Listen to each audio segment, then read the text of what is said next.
Hey everyone, welcome to CLAT point, India's most affordable law entrance prep institute. चलिए शुरुआत करते हैं हमारे आज के द हिंदू न्यूज़ डिस्कशन की, जो कि CLAT, AILET, ULLB, NLS, SET and other law entrance test आप 2022 या 23 में देंगे। आपके लिए इंपॉर्टेंट हो सकता है। तो बिना समय गंवाए शुरू करते हैं, आगे बढ़ें। उससे पहले आज का क्विज क्वेश्चन मैं आप लोगों को जो दे रहा हूँ उसका आप लोगों को मुझे कमेंट सेक्शन में जवाब देना है। आज मेरा आप लोगों से एक बहुत ही सिंपल क्वेश्चन ये है कि पुट्टास्वामी केस के अंदर राइट टू प्रिवेसी को एज ए फंडामेंटल राइट बनाया गया है, बट कॉन्स्टिट्यूशन के किस आर्टिकल्स में राइट टू प्रिवेसी को एज ए फंडामेंटल राइट डाला गया है। आई होप ये क्वेश्चन का जवाब आप सभी लोग बहुत ही इजीली दे देंगे। आज के देखिए जो एडिटोरियल्स हैं कुछ इस प्रकार से हैं। यहाँ पे एक पॉलिटिकल मुद्दा है जो हमें डिस्कस नहीं करना है। यहाँ पे एक कॉम्बेटिव फेडरलिज्म का एक टर्म आई है, इसको थोड़ा सा देखेंगे। फिर इधर एक आर्टिकल आया है क्वाइट के ऊपर, वो हम देखेंगे। और थोड़ा सा इंडिया सेमीकंडक्टर ड्रीम करके जो आर्टिकल है इसको डिस्कस करेंगे। फिर जो इंपॉर्टेंट न्यूज़ है हमारे एग्जामिनेशन के पर्सपेक्टिव से द हिंदू की, वो कवर करेंगे। तो देखिए यहाँ पे एक आर्टिकल आया है जिसमें लिखा है the era of combative federalism. आपने अब तक कॉपरेटिव फेडरलिज्म का नाम सुना होगा, ये कॉम्बेटिव फेडरलिज्म क्या है? देखो एक्चुअली में अभी क्या चल रहा है ना हमारे देश में, जहाँ जहाँ पे सेंट्रल गवर्नमेंट की जो सरकार है वो स्टेट में नहीं है, उन स्टेट के बीच में, सेंट्रल गवर्नमेंट के बीच में टसल देखने को मिल रही है। एग्जाम्पल के लिए Tamil Nadu, West Bengal, etcetera etcetera. अब देखिए पंजाब भी ले लो, अभी प्राइम मिनिस्टर मोदी जी वाला जो इंसिडेंट हुआ था वहाँ पे। अभी देखिए इसके कुछ रिसेंट इंसिडेंट्स आपके सामने अगर मैं रखना चाहूँ तो पंजाब में आपको याद होगा किस तरीके से प्राइम मिनिस्टर मोदी जी अपने रैली के लिए गए थे, बट वहाँ से उनको वापस लौटना पड़ा था। वेस्ट बंगाल की झांकी हमारे सेंट्रल गवर्नमेंट के द्वारा अप्रूव नहीं करी गई थी रिपब्लिक डे की परेड में, तमिलनाडु की नहीं करी गई थी। फिर इन स्टेट्स ने अपने स्टेट में ये झांकी जो है वो प्रदर्शित करी थी। इसके अलावा आप देखते हैं कि इन स्टेट्स में गवर्नर और स्टेट के जो चीफ मिनिस्टर हैं इनके बीच में पंगा चलता रहता है, क्योंकि जो गवर्नर हैं वो सेंट्रल गवर्नमेंट का रिप्रेजेंटेटिव वहाँ पे होते हैं और जो स्टेट में चीफ मिनिस्टर होते हैं वो स्टेट को देखते हैं। तो ये सारी चीज़ें जो हैं वो हैं। तो राइटर जो है ना वो कोऑपरेटिव फेडरलिज्म को बोल रहे हैं कि भैया अब ये कॉम्बेटिव फेडरलिज्म हो गया है। कोऑपरेटिव फेडरलिज्म का बेसिकली मतलब ये है कि हमारा कॉन्स्टिट्यूशन ये कहता है कि सेंट्रल गवर्नमेंट स्टेट गवर्नमेंट साथ मिलकर चले, एक दूसरे के साथ आगे बढ़े, बट राइटर के अनुसार अब ये ना कॉम्बेटिव फेडरलिज्म हो चुका है। देखिए भारत का संविधान जो है वो कॉन्स्टिट्यूशन जो है वो 3 लिस्ट बनाता है, union list, state list, concurrent list.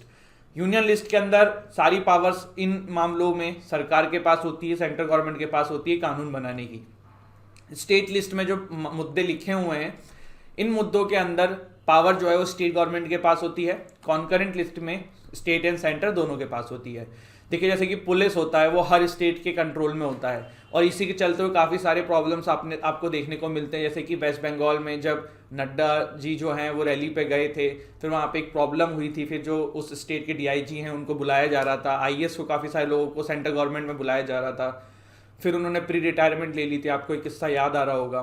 तो इसी तरीके से आप देख सकते हो कि किस तरीके से एक दूसरे के जो काम है उसमें भी अब मतलब लोग इंटरफेयर कर रहे हैं, कभी सेंट्रल गवर्नमेंट स्टेट में, कभी स्टेट सेंटर में। तो ये एक समस्या देखने को मिल रही है इन स्टेट्स के बीच में, इसीलिए राइटर इस आर्टिकल के थ्रू यही सब बात कहने की कोशिश कर रहे हैं। ठीक है, तो ये बाकी चीज़ें हैं। अब आगे बढ़ते हैं। अगला आर्टिकल गाइस जो है वो क्वाड के ऊपर है। क्वाड के बारे में हमने एक दिन पहले भी कुछ आई थिंक 2 या 3 दिन पहले भी डिस्कस किया था। क्वाड जो है गाइस ये आपकी इन 4 कंट्रीज से बना है, Japan, USA, Australia is a different country, Australia, India.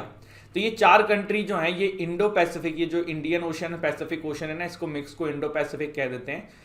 तो इंडो पैसिफिक रीजन में शांति रहे और लोग अच्छे से रहें, मैरीटाइम सिक्योरिटी रहे, इस चीज़ के लिए काम करती है।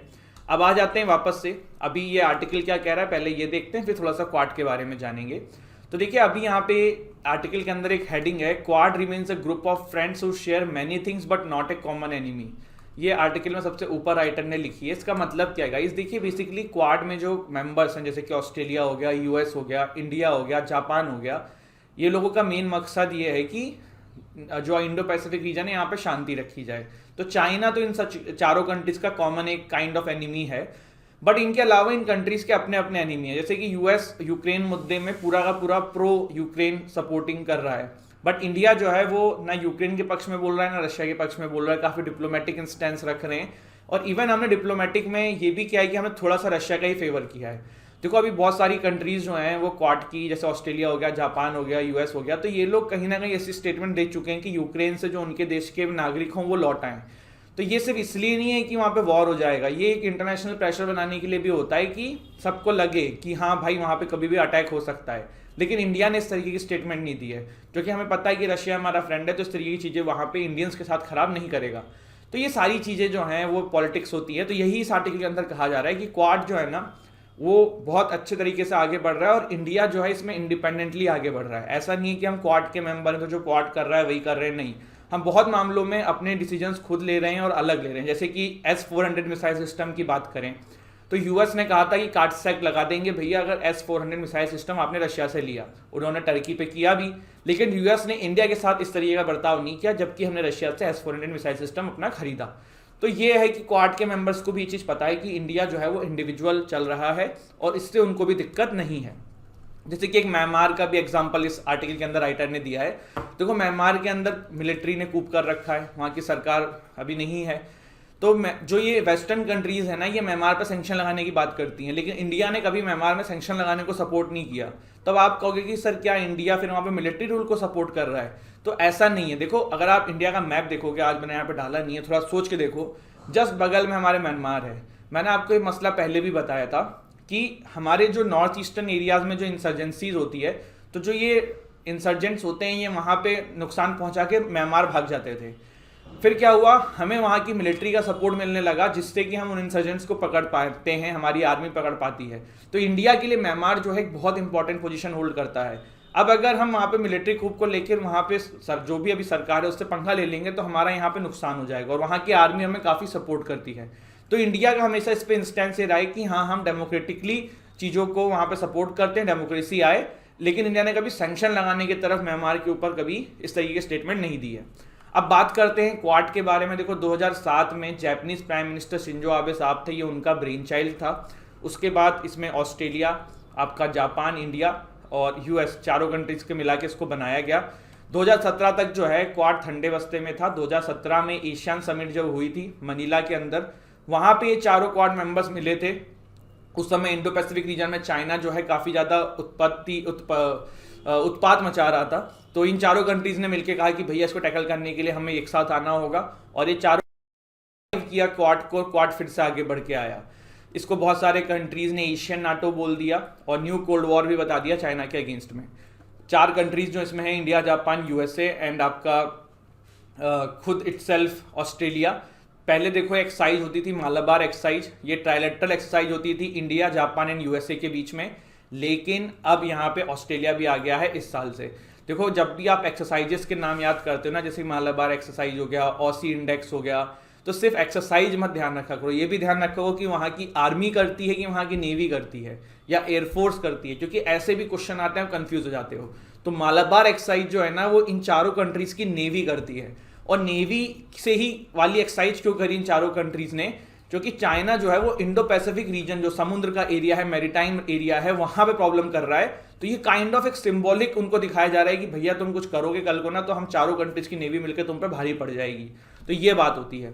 फिर 2021 में भी क्वाड की समिट हुई, और अभी ये न्यूज़ में क्यों आया है आज, क्योंकि क्वाड की मिनिस्ट्रियल मीटिंग हुई है अभी मेलबर्न के अंदर। मिनिस्ट्रियल की मीटिंग का मतलब होता है कि जो हेड होते हैं देश के वो नहीं जा रहे हैं, वहाँ के मिनिस्टर्स जा रहे हैं। मोस्टली एक्सटर्नल अफेयर मिनिस्टर हो जाते हैं, डिफेंस मिनिस्टर हो जाते हैं। तो हमारे यहाँ से कौन गया था कमेंट सेक्शन में जरूर बताइएगा। अब बात करते हैं आगे।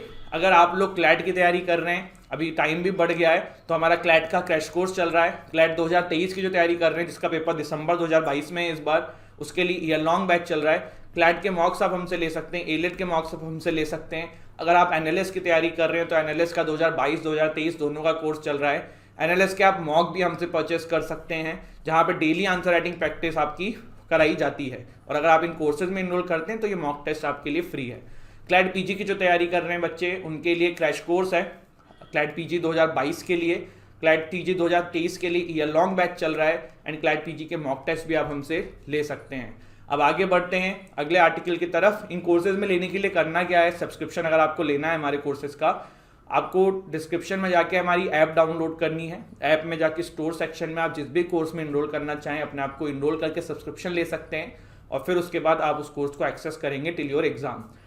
कोई भी दिक्कत रहेगी, कोई परेशानी रहेगी तो आप दिए हुए नंबरों पे भी कांटेक्ट कर सकते हैं। हमारे कोर्सेज की एक स्पेशलिटी है, वो ये है कि आपको एक पर्सनलाइज मेंटर हमारी तरफ से मिलता है, जो आपके साथ 24/7 कनेक्ट रहता है। तो आपको क्लासेस के अलावा मेंटरशिप भी मिलती है उस इंसान के द्वारा जो कि खुद एक NLU के पास आउट रहे होंगे। अगर LLM के हैं तो LLM वाला, अगर UG के हैं अगर आप तैयारी कर रहे हैं तो UG का।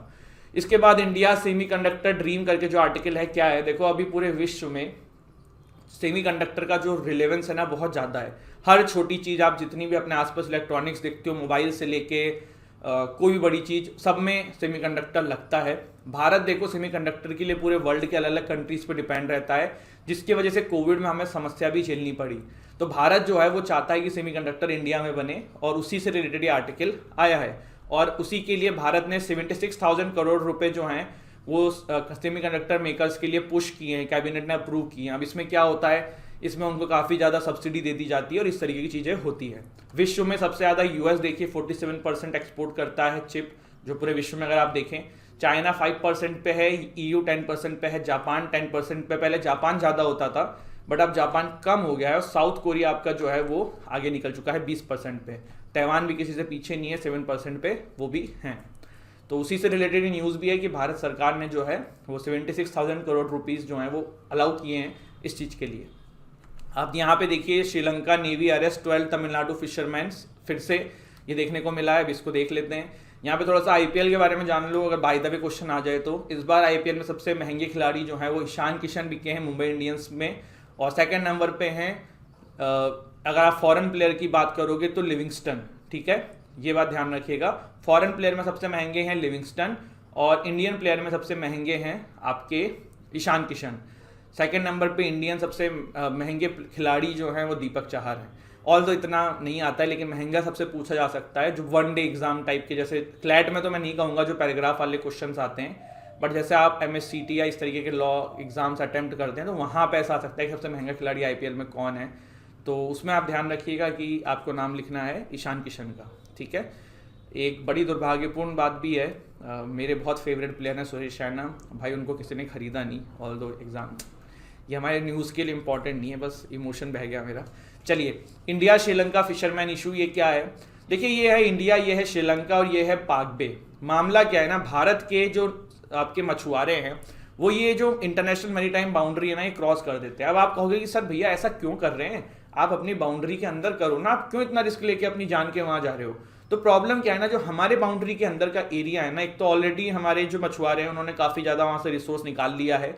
इसके अलावा इतनी डाइवर्सिटी नहीं है जितना श्रीलंका के साइड में। श्रीलंका वाले साइड में मछलियों की जो क्वालिटी है, क्वांटिटी है, वो ज़्यादा मिलती है, इसीलिए मछुआरे रिस्क लेके इंटरनेशनल बाउंड्रीज जो हैं वो क्रॉस कर देते, जिसके चलते हुए उनको फिर श्रीलंका की जो नेवी है वो पकड़ लेती है, काफ़ी बार सीज कर लेते हैं। आप ये समय समय पे हर दूसरे तीसरे महीने में ये न्यूज़ सुनते रहते हैं, और ये इसीलिए आपके एग्जाम के लिए भी इतना इंपॉर्टेंट हो जाता है क्योंकि ये इतना न्यूज़ में रहता है। अब देखो, ये मामला आज का नहीं है जो दोनों कंट्रीज के बीच में चला आ रहा है। ये मामला जो है ना, आप 1921 के आसपास से देख सकते हो। 1921 से ना ये मामला चला आ रहा है, और 1921 में उस समय श्रीलंका में आपकी वहां पे ब्रिटिशर्स सरकार होती थी और भारत में ब्रिटिशर्स होती थी, तब भी ये चीज जो है वो सॉल्व नहीं हो पाई 1921 से। उसके बाद फाइनली जो है 1970s में इंदिरा गांधी जी ने एक एग्रीमेंट किया श्रीलंका के साथ और इंटरनेशनल मैरीटाइम बाउंड्री खींची। उसके बाद ये डिस्प्यूट माना गया कि थोड़ा रिजॉल्व हो जाएगा, काफी हद तक हुआ भी, लेकिन उसमें क्या हुआ, भारत का देखो एक आइलैंड है, इसका नाम है कच्छातीवू। क्या नाम है? कच्छातीवू। आप यहाँ पे देखिए, मैं आपको मैप में दिखाता हूँ। ये जो कच्छातीवू आइलैंड है ना, ये पहले इंडिया के अंडर में होता था, बट जब हमारी प्राइम मिनिस्टर इंदिरा गांधी जी ने मैटर यहाँ पर रिजॉल्व करने की कोशिश करी तो उन्होंने कच्छातीवू आइलैंड जो है ना वो श्रीलंका को दे दिया। अब क्या हुआ, इंटरनेशनल मैरीटाइम में इधर ये चला गया, मतलब श्रीलंका के अंडर में चला गया, जबकि ये पहले था इंडिया का। तो आज की डेट में जो तमिलनाडु के मछुआरे हैं ना, वो यही कहते हैं कि भैया एक जमाना था जब हमारे पूर्वज जो है वो कच्छातीवू आइलैंड में जाके मछलियां पकड़ते थे, वहां रहते भी थे, अब हमें जाने नहीं दिया जा रहा है। कितनी गलत बात है। अब दूसरी चीज ये कि क्यों इंडियन मछुआरे को अलाउ नहीं कर देता है श्रीलंका, कह देना कि भाई ठीक है तुम्हें खेती बोल रहा हूँ, तुम्हें मछली पकड़नी है हमारे साइड से पकड़ लो। तो प्रॉब्लम क्या है ना, हमारे यहाँ के जो मछुआरे ना वो ट्रॉलर्स का यूज करते हैं। ट्रॉलर्स क्या होता है, देखो ट्रॉलर्स ये होता है। अब इसमें क्या हो रहा है ना कि मछली के साथ साथ मछली के छोटे बच्चे भी आ जा रहे हैं, छोटे छोटे अंडे भी आ जा रहे हैं, इसके अलावा और भी कोई पौष्टिक तत्व जो मछलियों को चाहिए वो सब आ जा रहे हैं। तो ये प्रॉब्लम है जिसकी वजह से भारतीय मछुआरों को श्रीलंका के मछुआरे पसंद नहीं करते हैं और वहाँ की सरकार भी पसंद नहीं करती है। जो ट्रॉलर्स है ना, ये बहुत पुराना तरीका है जिसमें कम समय में ज़्यादा मछली पकड़ी जा सकती है, लेकिन नो डाउट इससे काफ़ी ज़्यादा जो है मछलियों का नुकसान होता है, क्योंकि इनके अंडे भी नष्ट हो जाते हैं, जो कि एक चिंता का विषय है। देखो 2009 से पहले ना श्रीलंका में सिविल वॉर था, तो ये जो जाफना वाला रीजन है ना, यहाँ पे कोई रहता नहीं था, तब इतनी दिक्कत नहीं होती, तब वहां मछुआरे जाते थे, मछली पकड़ के आ जाते थे। अब क्या हुआ है, जाफना में लोग आ गए हैं और ये भी मछली पकड़ते हैं, तो अब इनका ये कहना है कि भैया हमारी रोजी रोटी पे इंडियन मछुआरे आके लात मार रहे हैं, कल को हमारे यहाँ भी खत्म कर देंगे सब, जैसे इन्होंने अपने यहाँ कर दिया है। तो ये समस्या है जिसकी वजह से ये चीज़ देखने को मिलती है समय समय पे इंडिया और श्रीलंका के बीच में, और ये प्रॉब्लम समय समय पे न्यूज़ में रहती है, इसीलिए आपको इसके बारे में सब कुछ पता होना चाहिए। अब इसमें एक क्वेश्चन ये भी आता है कि सर चला आपने पूरी कहानी बता दी, इसका सॉल्यूशन क्या है? तो सॉल्यूशन है डीप सी फिशिंग प्रोजेक्ट के थ्रू इसको किया जाए। डीप सी फिशिंग क्या होती है, उसमें देखिए इसी पे खड़े होके डंडा डाल के मछली जो पकड़ी जाती है वो होता है। बहुत समय लगेगा, टाइम टेकिंग है, कहाँ मछली पकड़ी जाएगी, लेकिन उसमें नुकसान जो है मछलियों के अंडे का वो नहीं होता है। इसके बाद क्या है, कोविंद अनवेल्स गोल्ड रामानुजचार्य स्टैचू, ये न्यूज़ में था, तेलंगाना के पास हैदराबाद में मोदी जी भी गए थे, तो वही यहाँ पे फिर से न्यूज़ आई है। मोदी जी भी गए थे कुछ दिन पहले, आपको मैंने न्यूज़ में तब भी कवर किया था। Supreme court examines allegation of rampant misuse of PMLA, prevention of money laundering act का जो है वो ईडी के थ्रू सेंट्रल गवर्नमेंट काफ़ी मिसयूज कर रही है, ऐसा उनके ऊपर आरोप लगाया गया था। सुप्रीम कोर्ट ने इसमें देखने के लिए मंजूरी दे दी है, तो वही यहाँ पे न्यूज़ में था। Bird monitoring team records 203 species, तो ये यहाँ पे हदीनारू लेकिन मैसूर है, जहाँ पे काफ़ी सारी बर्ड्स, माइग्रेटरी बर्ड्स आती हैं इस सीज़न में, तो अभी वहाँ पे 203 स्पीसीज देखने को मिली हैं, जो कि एक रिकॉर्ड सेट हुआ है, तो वही यहाँ पे ये न्यूज़ है। इसके अलावा तो और कुछ ऐसा नहीं है जो हमें डिस्कस करना है। एक बार रिवाइज कर लेते हैं, हमने लास्ट में एक आर्टिकल देखा, ये न्यूज़ के कुछ छोटे छोटे इंपॉर्टेंट आर्टिकल्स देखे। फॉरेन प्लेज पे यूक्रेन वाला फिर से आर्टिकल आया जो हमने इतना डिटेल में डिस्कस किया हुआ है। आई होप आपको ये आर्टिकल समझ में आया हो, ये एग्जाम के लिए आपके लिए बहुत इंपॉर्टेंट हो सकता है। सिंपल सी बात है, भारतीय मछुआरे जो हैं वो इंटरनेशनल मैरीटाइम बाउंड्री को क्रॉस करके यहाँ चले जाते हैं।